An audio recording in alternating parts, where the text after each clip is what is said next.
এরকম বৃষ্টি ভেজা সন্ধ্যায় ফিশ ফ্রাই খেতে কার না ভালো লাগে বলো। তো তার উপর যদি হয় ভেটকি মাছের ফিশ ফ্রাই, বাট ভেটকি মাছের যা দাম 1000 টাকা কেজি, তাই আমরা লোটে মাছেই মন ভরাবো। তো hi everyone, welcome back to my channel. আমি Nisha and my channel is food ইনজেন।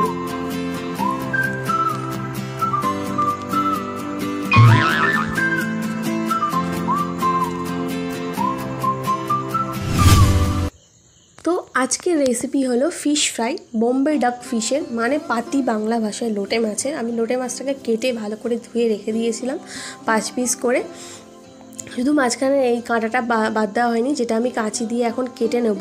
ভালো করে দেখো, দু সাইড থেকে আমি ভাগ করে তারপরে ওটাকে একটা ফিলে মতো করে মাঝখান থেকে আমি কাঁটাগুলো বার করে নিয়েছি। এরপর দেখতে ঠিক যেরকম ভেটকি মাছের ফিলে যেরকম কেটে দেয় সেরকমই দেখতে লাগবে। এরপরে দেখো আমি একটু লেমন জুস দিয়েছি ওতে।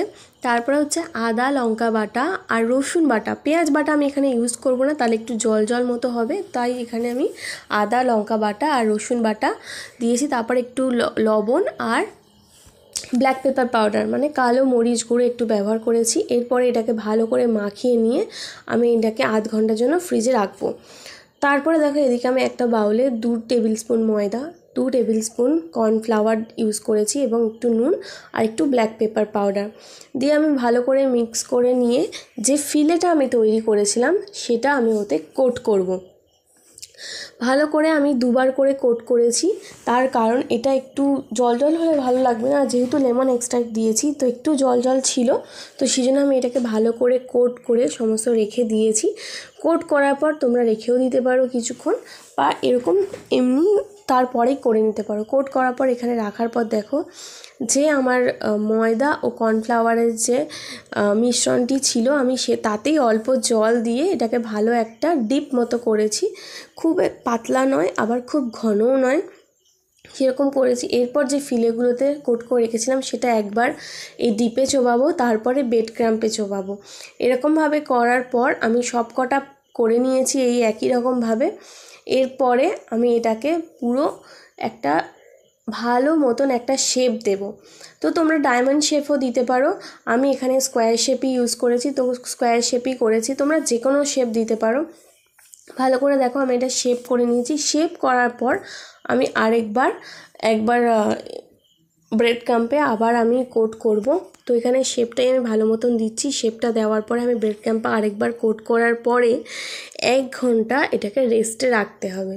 তো 1 ঘন্টা আমি এটাকে রেস্টে রেখেছিলাম। এরপর দেখো তেলটাকে আমি গরমে বসিয়ে দিয়েছি। এবার আমি যেটাকে রেখে দিয়েছিলাম কোট করার পর ব্রেড ক্রাম্পে, সেটা আমি আস্তে আস্তে দিয়ে দেবো ভাজার জন্য। তো তেলটা হতে হবে লো কিংবা মিডিয়াম আঁচে, এটা হিট করতে হবে আর তারপরে এটাকে দিতে হবে। তো আমি সেই রকমভাবে করে দিয়েছি।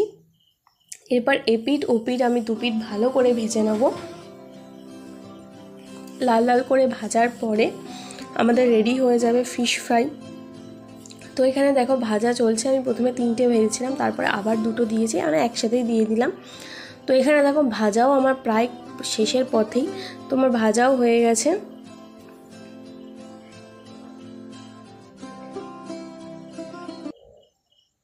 সবগুলো ভেজে নেওয়ার পর আমি ভালো করে এটাকে প্লেটিং করব।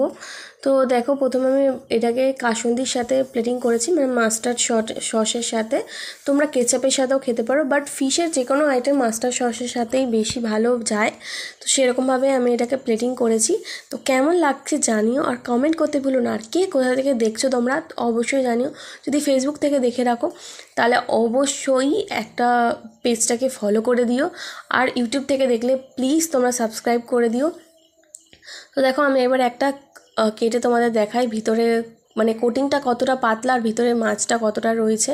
তো দেখো খেতেও জাস্ট অসাধারণ হয়েছিল, খেতে যেমনি ভালো লেগেছিল সেরকম দেখতেও ভালো লেগেছে। তো প্লিজ তোমরা সাবস্ক্রাইব করতে ভুলো না। Thank you so much.